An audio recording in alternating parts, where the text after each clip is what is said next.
Okay, well, good evening, everyone, and welcome to our live panel discussion on postgraduate study at NUI Galway.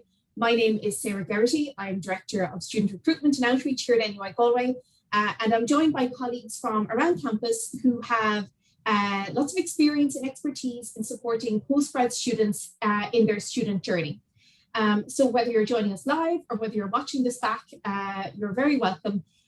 We're recording this in July, and many of you will be receiving exam results from your undergraduate studies about now, and you might be thinking about a master's for this autumn. So we hope to answer some of the, the common questions that you might have about making an application and about progressing to postgraduate studies this year. And we'd like to give you some insights also into life as a postgraduate student at NUI Galway. So a few pieces of housekeeping before we kick off. This webinar will be recorded and will be available to watch back in the coming days. I'm joined here by colleagues from around campus. So we have Valerie from Postgraduate Student Recruitment, Louise from the International Affairs Office, Gareth, our postgraduate student, is with us, and we may have others joining throughout the session. And what we'll be tackling this afternoon or this evening is some of the broader questions around postgraduate studies and life as a master's student at NUI Galway. If you're joining us live, you can use the chat function here to ask any questions you might have, and we'll be sure to try and cover as many of them as possible. And if we don't have the answer, we'll pinpoint we'll point you in the right direction. We do have almost 200 postgrad programs on offer.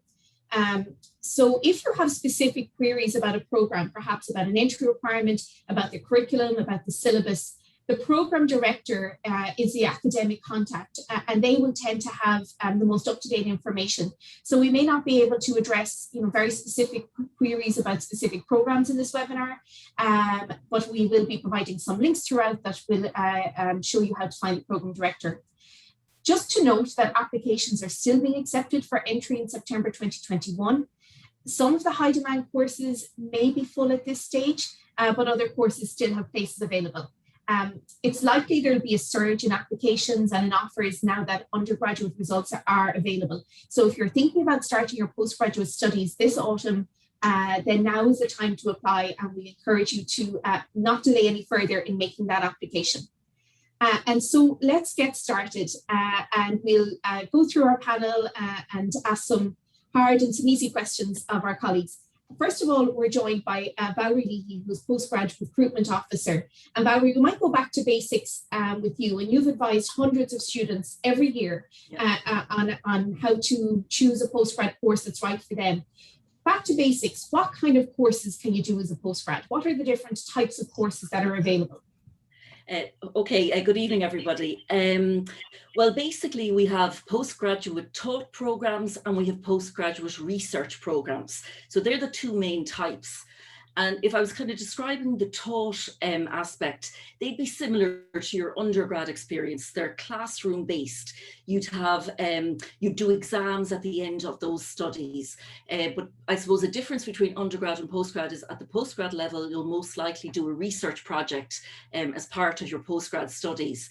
Another kind of differentiation is while it's classroom based, the classes would be smaller sizes than the large undergrad class sizes. So you may be in a class of about 20 or 25 as a postgrad student. The different types kind of differ by duration. We would offer full-time and part-time options, but I suppose most people are more familiar with, and the most common one is probably the 1-year taught masters. Our courses also differ by academic level. That's another differentiator at the taught side of the house. We have available, which are becoming increasingly popular, conversion courses.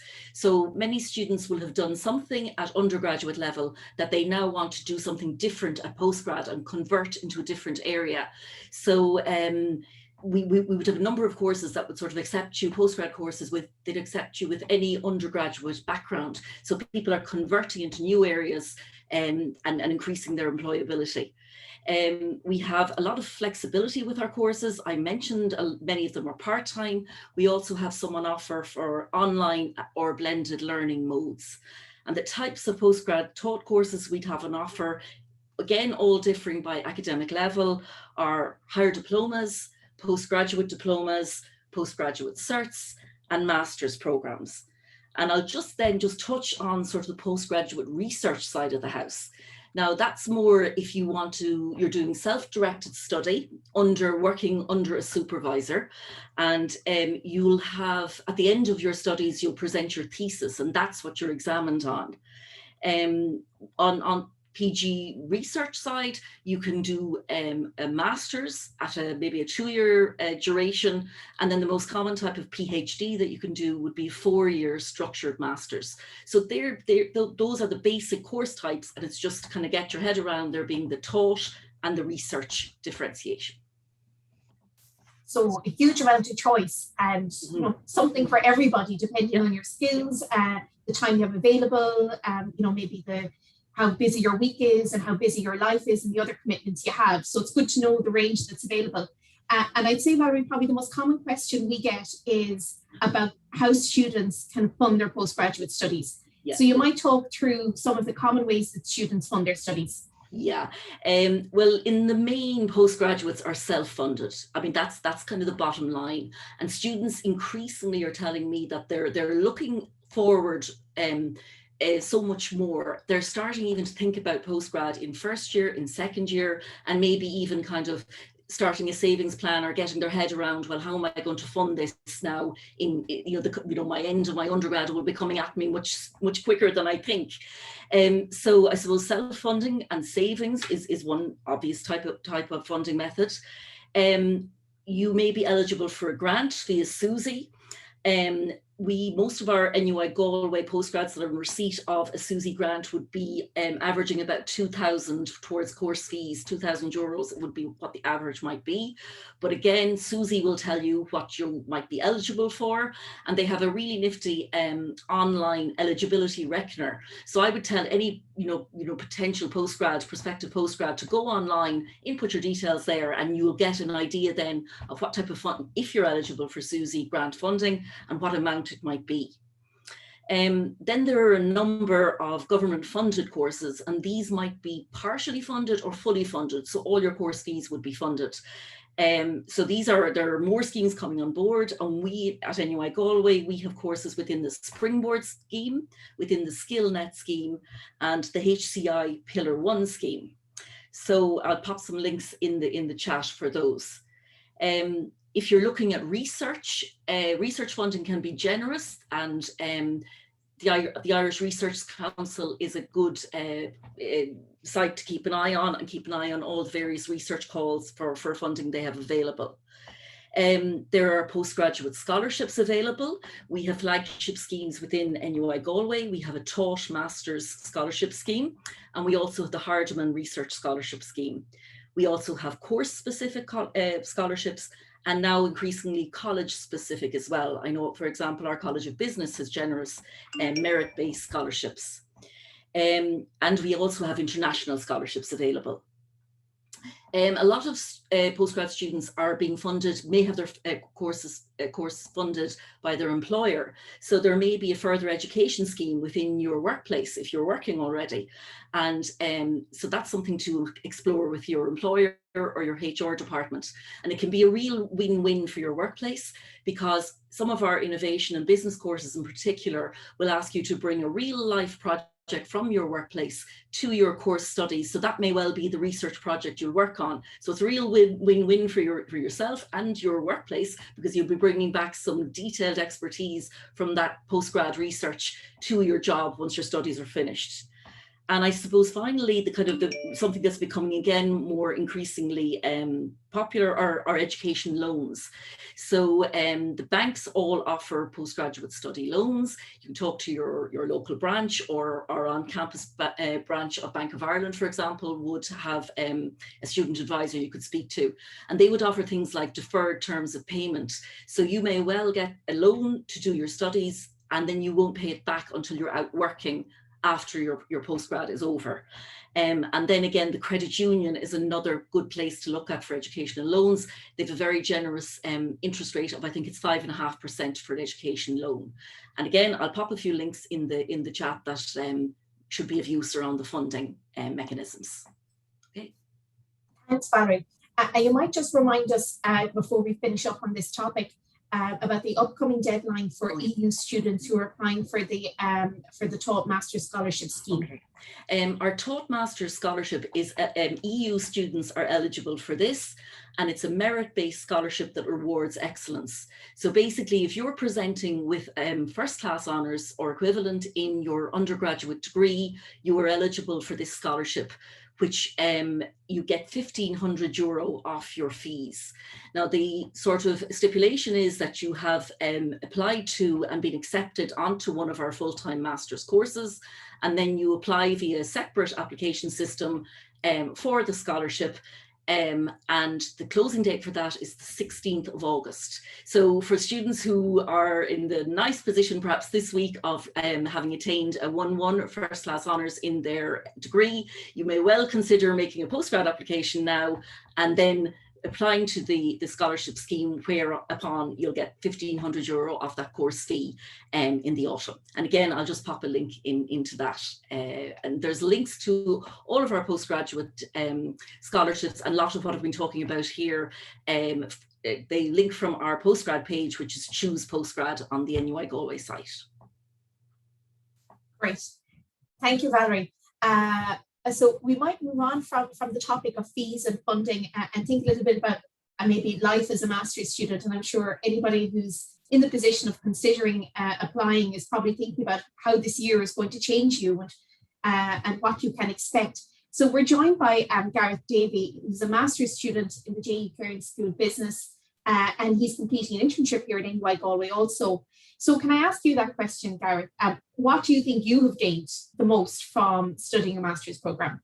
Yeah, well, definitely at any time, if anyone wants to listen about my experience, and I'm happy to share it all. But there's, the obvious about, for the last year, I've got, quite a heightened skills in working in my specific area of marketing, of, learning from different academics and working in the college on placement stuff. But one of the things that I would really gain most myself would be from master's, just really confidence in my own abilities over the last year. Especially from my undergrad, for example, working, specializing in the final year in marketing for such, but then as I again started in my role and started in the master's itself, really just getting, working more in marketing itself, and then working on different case studies and learning from different academics and such like that, that as I grown and as I was in my placement as well, working on different projects, I could really see myself applying all the knowledge that I've learned in different throughout my job and throughout the year as well. So as each week's gone by as well, I just gained to have more and more confidence. And as in sort of getting to the end of this master's now, I've really bit of a confidence as I enter the workforce, only as a early stage of my career, but I really feel now as if I can really quite add a lot to any kind of business that I will join into the future. So that will definitely be that. I'm really kind of entering the workforce now as kind of really kind of a, not overly confident, but definitely something that I can definitely apply for. I can definitely help in any business where I go anywhere in my career. And Gareth, one of the questions we often get asked, and you're so close to it, you're probably the best person to answer this. How big of a jump is it, or how different is it from undergraduate studies? Did you notice a big shift in what's expected of you and the level, etc.? Yeah, I mean, there's definitely a major differences, studying between undergrad and postgrad. One of the things I think that Val mentioned was definitely the smaller class size. So in majority of master's class, the class size would be only a percentage of what you may know from undergraduate classes. So for example, I did my undergraduate degree here in NUI Galway as well, and I did the Bachelor of Commerce. So I believe there's about, I think it's 270 in that. And for my master's class this year, there's only 27. So that's only, 10% of what I'm usually used to as well. So, and, it means that you really get to know your class members extremely well. And I guess maybe on from that, kind of another point of that would be, you'll study alongside, different kinds of people. This kind of means, different personality types, different ages, and even different nationalities, which kind of really helps kind of expand your thought process different on working different projects and different group projects, and even individual ones as well. You pick up different methods from your class members, which kind of really help you massively. And it's the thing as well is that because you're all doing a master's as well, you're all at such a high standard that each and every one of you are kind of pushing yourselves as well, that you don't want to be the one falling back or something like that. And it's great to see as well. It keeps everyone motivated. Any other differences, I guess, would kind of be, your time management skills, they kind of need to be polished. You're not at an undergrad level anymore, you're senior level 9, it is a step up as well. So you really need to, it's on yourself to get your time management skills in order. So, with that is, at the start of the year, I have to find a schedule that suits myself, with sticking with, because it's the master's is such, it's a greater in-depth look at, the specific field that you're looking at, that you studied before. So there's a lot of work with that, but once you manage the time, you'll be fine.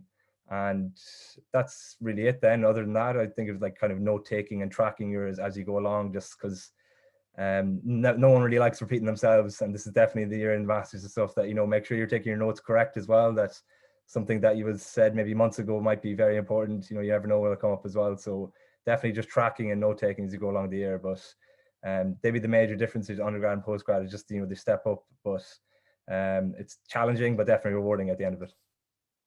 I like that you mentioned the small class size, because there's nowhere to hide. If you're in a class of 15, 20, 25, whatever it is, every day counts. And as your lecturer will know you intimately, they'll know your writing style, they'll be seeing the progress from week to week. And if they're not seeing that progress every week, you're going to hear about it, or that's certainly something that I learned. So I'm glad you mentioned kind of that more intimate learning environment. It's really so different to undergrad. It can be transformative. And Gareth, we might come back to you in a few minutes on another area, but we'll leave it there for the moment. We might go move over to Marie. Marie Laffey is here this evening to bring a careers and employability perspective to the discussion. And Marie's head of the Career Development Centre at NUI Galway. So Marie, from your experience, or from maybe the experience of your team in the Career Development Centre, supporting thousands of students every year, what skills does a postgraduate student typically learn? And I'm sure they're of value to the employer. Is there anything that employers tell you that they really see in postgrad students that makes them stand out? Yeah, thanks, Sarah, and good evening, everybody. I think Gareth actually covered really a good number of those skills already when he spoke about working in group projects and that you're going in depth into your subject matter. So, for example, in Deloitte actually did a study in terms of the employability skills that they would look for the future, that companies will be looking for in the future. And some of those really include critical thinking, your continuous learning, adaptive thinking, emotional intelligence, flexibility. And Gareth even referred to it there, you're mixing with different nationalities, so cross-cultural intelligence. And even more so with COVID, an awful lot of those skills have been, and requirement of ththose skills now really have been accelerated. So, if you look really down at the type of work you'll be doing on your postgraduate, whether it's taught or research, if you're working on group projects, you're developing your teamwork, your problem solving skills, your critical thinking. If there's conflict in the team, it's a favorite question that employers ask, was there conflict in your team and how did you resolve it? Your project management of it, because you're having to manage projects, maybe you're attending seminars, your work that you have to deliver, go to your lectures and so on. Your communication skills, being able to you really communicate your ideas effectively in different ways to people with different levels of knowledge as well. And then you're looking at your research skills and be able to apply that analysis, the obvious in terms of your report writing and your written skills, your independent thinking, your numeracy, your quantitative skills, being able to deliver presentations. And as Gareth referred to there, a lot of it is you're self-motivated and you're an independent learner. So it is, you're moving from that level 8 to level 9. So those time management skills and that cross-cultural awareness. So what we're seeing actually from employers is, while these skills are really, really important, and even more so with COVID and post-COVID now, where the whole world of work is going to change. And so having that, having a postgrad really will accelerate your opportunities in terms of graduate employment. So in terms of really developing some of the skills you're probably coming with you as an undergrad, but they're really developing and honing in those skills as a postgraduate student. Thanks, Marie. And sometimes students describe the postgrad year as, it's an investment because, it does cost and they have to invest in their future. Absolutely.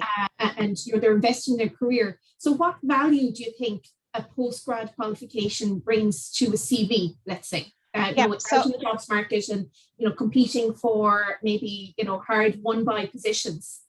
Yeah, so it immediately makes you stand out. So that's the key thing, to be able to stand out from other applicants. And when you consider, you know, if you're applying to roles, there could be 500 to 800 applying, depending on the particular role, the sector. So one, it's because you have actually gone down deeper into your subject matter, and you may have specialized in a particular area. And for a lot of companies, they want people to hit the ground running. So that's having that specialism is really important, because then it lessens the training that they will have to do with you. So it's definitely it will stand out from your CV.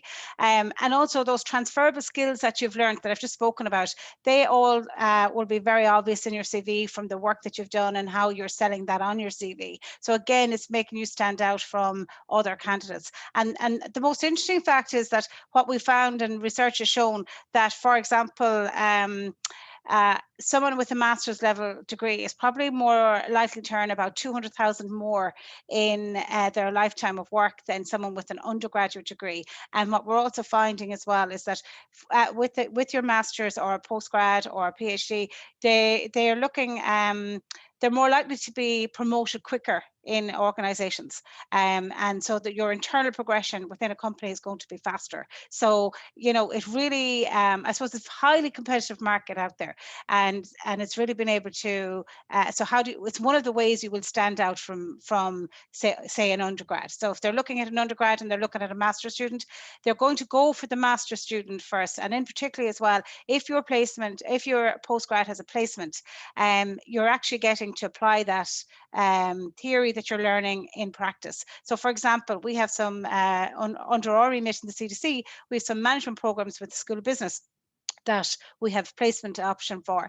85% of our students that went out on placement have actually been hired by the companies, have been kept on in their placement. So it's a, say, 5-month placement, and they've actually been kept on. The remaining went on to further study, went on to do PhDs, or they returned back to their original countries. So it really just shows the advantage of having a postgrad on your CV with regards to standing out with an employer.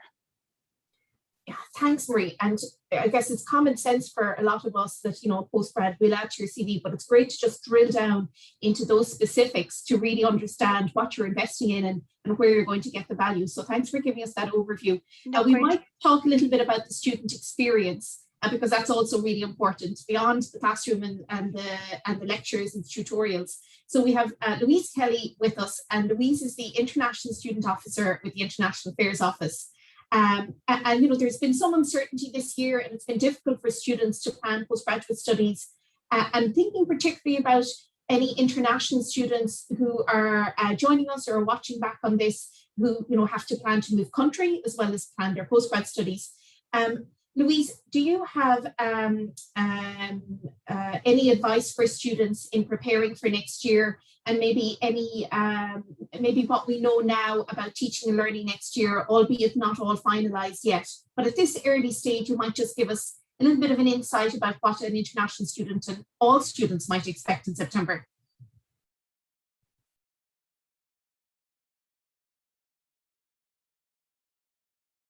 And Louise, you're just on mute there, so we might get you to just start again if you don't mind. Thank you. Sorry, can you hear me? Perfectly. Good.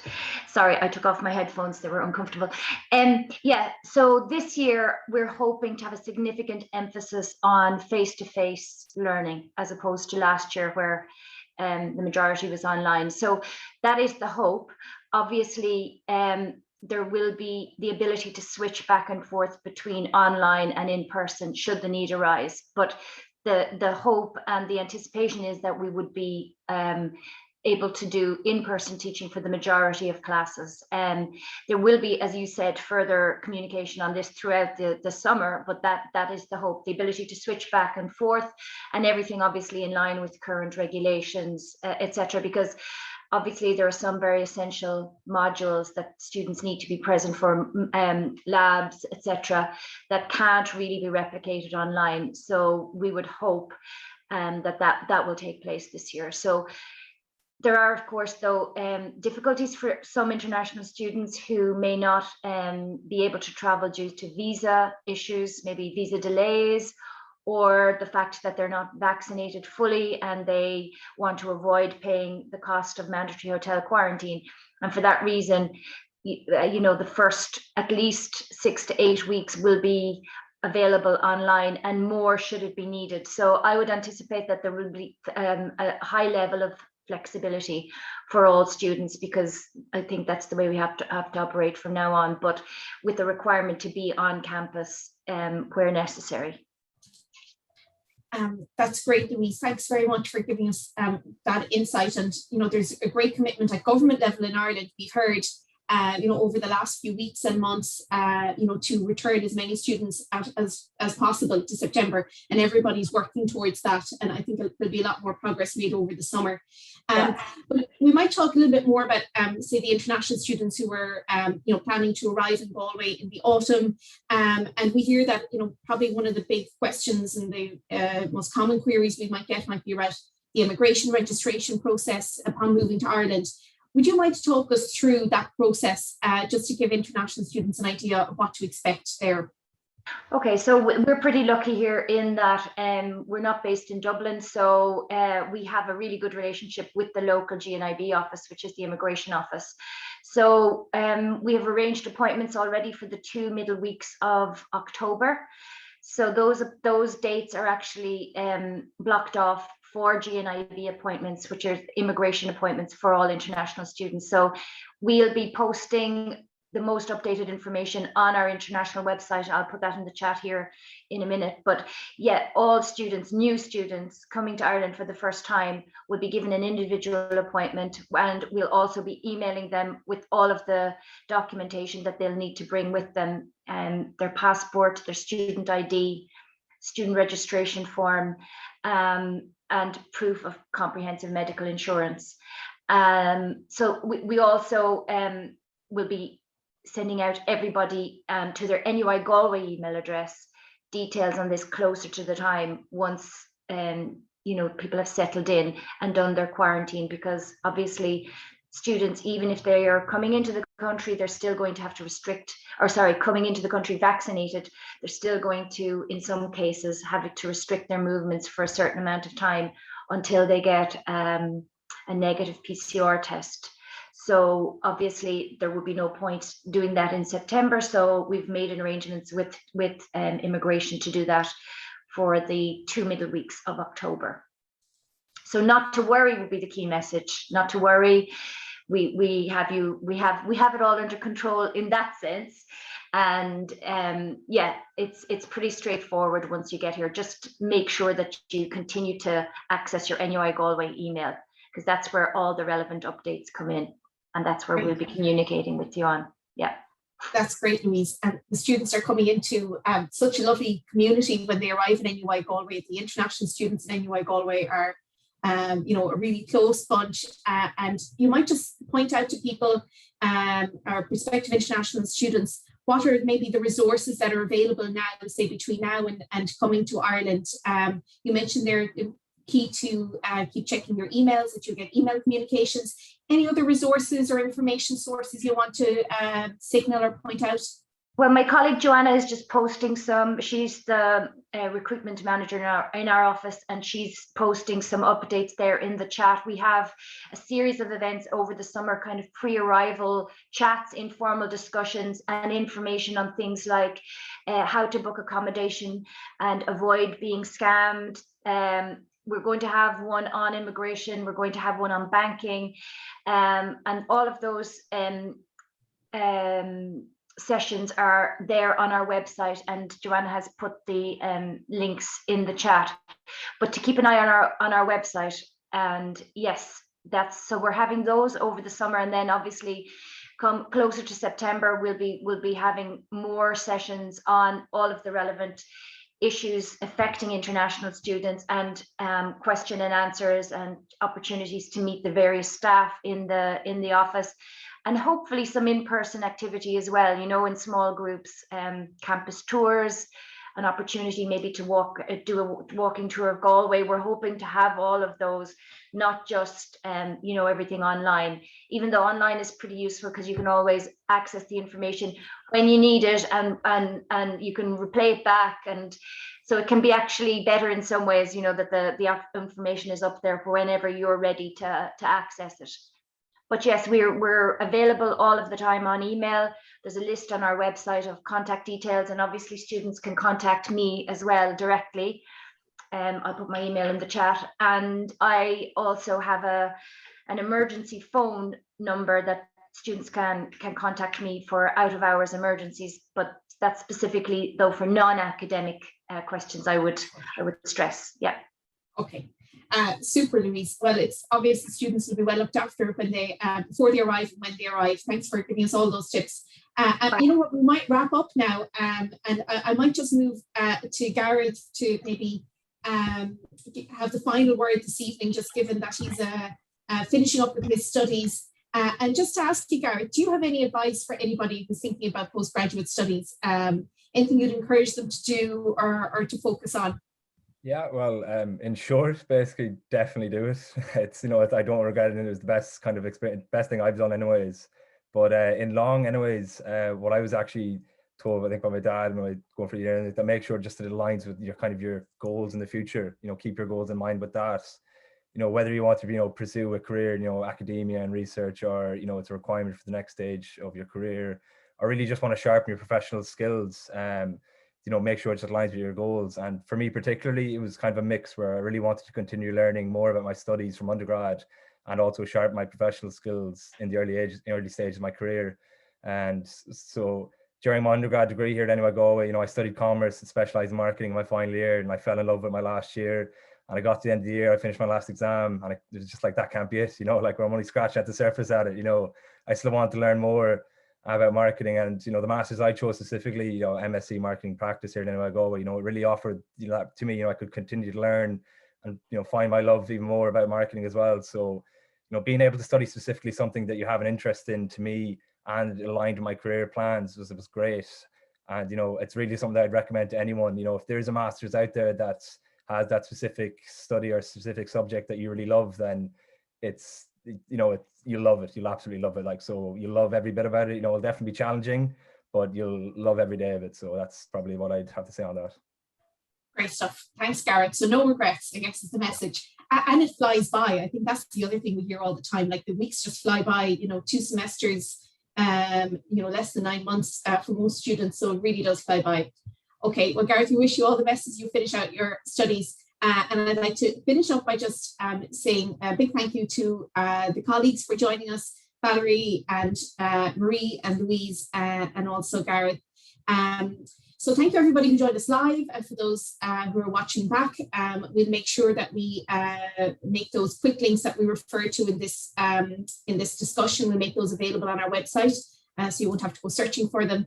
And anybody who's thinking of applying for September 21, just to urge you to make your application now and not to delay, as we're expecting it will be quite busy now with results coming out. And to wish everybody, all our prospective students and future students, we look forward to welcoming you to NUI Galway in September. So good evening, everyone. Thanks very much for joining us. And sorry, Sarah, can I just say that anyone who's an NUI Galway student who is thinking about doing a postgrad and is looking for support or help or guidance in it, this Career Development Centre is open for appointments, and they can book through Careers Connect for an appointment if they want to discuss or even review their application or personal statement. We are open. Amazing. Thanks, Marie. Yeah. That's great. Okay, help. no problem. Thank you, Sarah. Thank you. Bye, everybody. Thanks. Well, thank you.